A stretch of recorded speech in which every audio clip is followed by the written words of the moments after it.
Bagaimana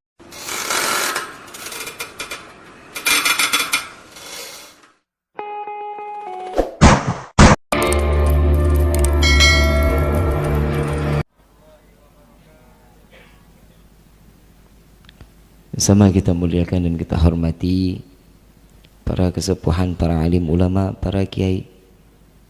Yang Al-Fakir sebenarnya tidak pantas duduk di hadapan tuan-tuan guru kita, yang insyaallah mudah-mudahan kehadiran para tuan-tuan guru kita penyebab turunnya rahmah, taufik dan hidayah dari Allah Subhanahu wa taala. Ada satu kisah di mana setiap kali orang yang bersolawat, orang yang berzikir kepada Allah, ada satu kisah menarik dari antara Sayyidina Muhammad SAW bersama Sayyidina Ali bin Abi Thalib karamallahu wajhah.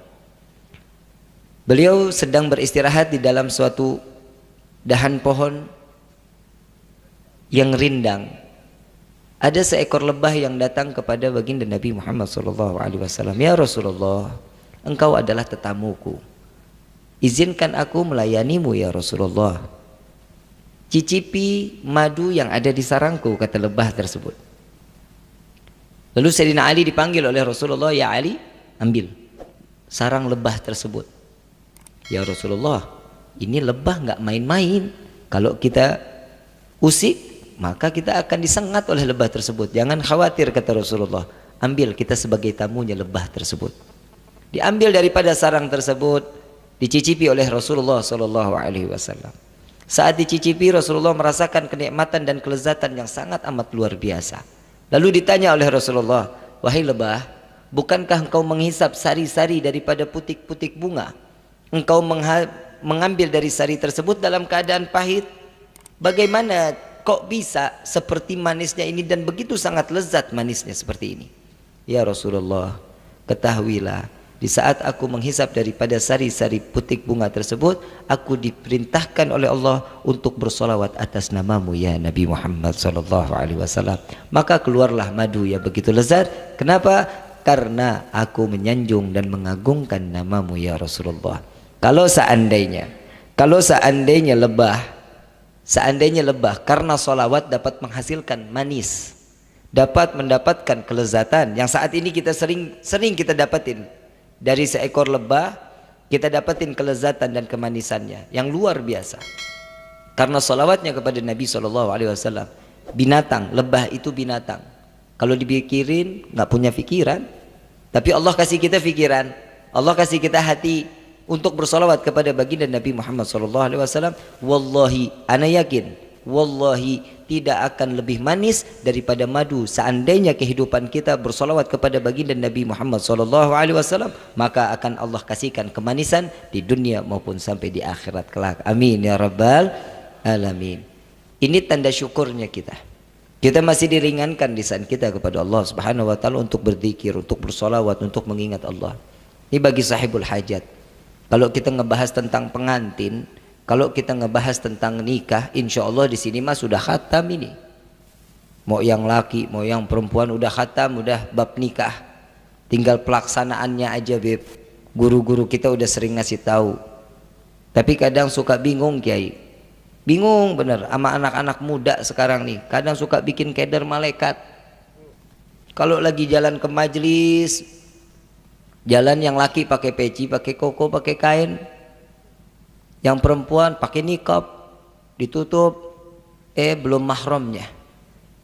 Jalan ke majlis boncengan. Sampai di majlis, sebelum sampai di majlis, kita sampein dulu deh hajatnya sampai ke majlis deh. Sampai di majlis duduknya pisah. Yang didengerin cuman handphone. Handphonenya bunyi tang tring trang tring trang tring trang tring. Guru ngomong nggak didengerin. Dia bicara, lagi ngapain say? Say, panggilannya say itu. Sayur. Baru dekat udah manggil say, ntar udah kawin beda lagi itu. Kalau udah di saatnya dia lagi ngapain? Dengerin nggak ceramah? Dengerin. Ini sekarang bagaimana mau dengerin? Dianya ngobrol di handphone. Begitu pulang, masya Allah boncengan lagi. Keserempet truk. Amin. Amin. Begitu keserempet truk mati dua-duanya.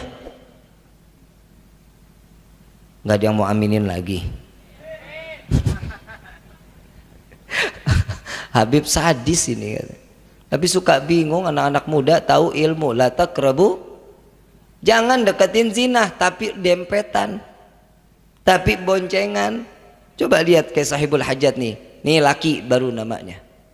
Punya yang didemenin, datengin orang tuanya, Al-Fatihah, minta kasih waktu saya 1-2 tahun untuk datang lagi untuk menikahi putri ibu atau bapak. Ini baru gentleman. Tahu gentleman? Kalau kata orang Ancaran, gentleman. Laki tuh laki namanya. Ini enggak, belum nikah, belum halal, udah bawa ke sana, bawa ke sini, walaupun datang ke majelis. Begitu mati keserempet truk, malaikat satu datang, malaikat Ridwan. Ini ahli sorga katanya. Masuk udah, habis pulang majelis. Malaikat Malik nggak terima. Tar dulu Ridwan, tar dulu.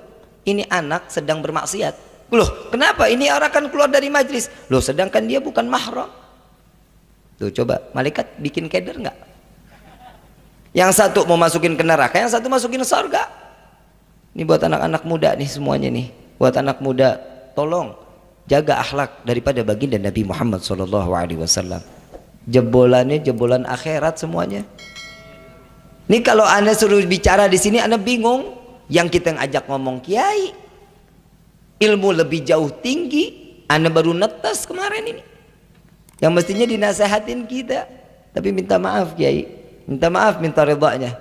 Insya Allah mudah-mudahan selalu dapat ngebimbing kita insya Allah. Anda juga butuh ilmu, bukan berarti orang megang mic terus dakwahnya udah luar biasa. Enggak, ini tukang ngomong namanya orang dakwah tuh. Tukang ngomong, hati-hati. Kadang suka ada ulama yang dapat menjerumuskan kita ke dalam api nerakanya Allah. Udah banyak belum? Udah banyak? Udah tahu yang mana? Yang pertama suka nyesatin orang, suka mengkafirkan orang, suka dibilang wah udah murtad keluar dari agama. Tuh hati-hati, tuh ulama-ulama begitu pertanggungjawabannya luar biasa itu di hadapan Allah. Naudzubillah min dzalik. Kalau kita nggak usah, bahasa kita nggak usah kasar-kasar kayak begitu, nggak usah. Udah cukup doain ya Allah beri mereka hidayah untuk kembali kepada kita. Yang insya Allah mudah-mudahan mereka kan saudara kita juga. Bahas nikah nggak nih? Mau bahas nikah nggak? Pengantinnya mana pengantinnya? Hah? Calon pengantinnya mana? Tidur kali. Kita disuruh ngomong dia tidur. Ini calon pengantin mesti di atas panggung ini. Nabi Muhammad SAW di dalam hadis beliau mengatakan, nih buat yang jomblo-jomblo nih.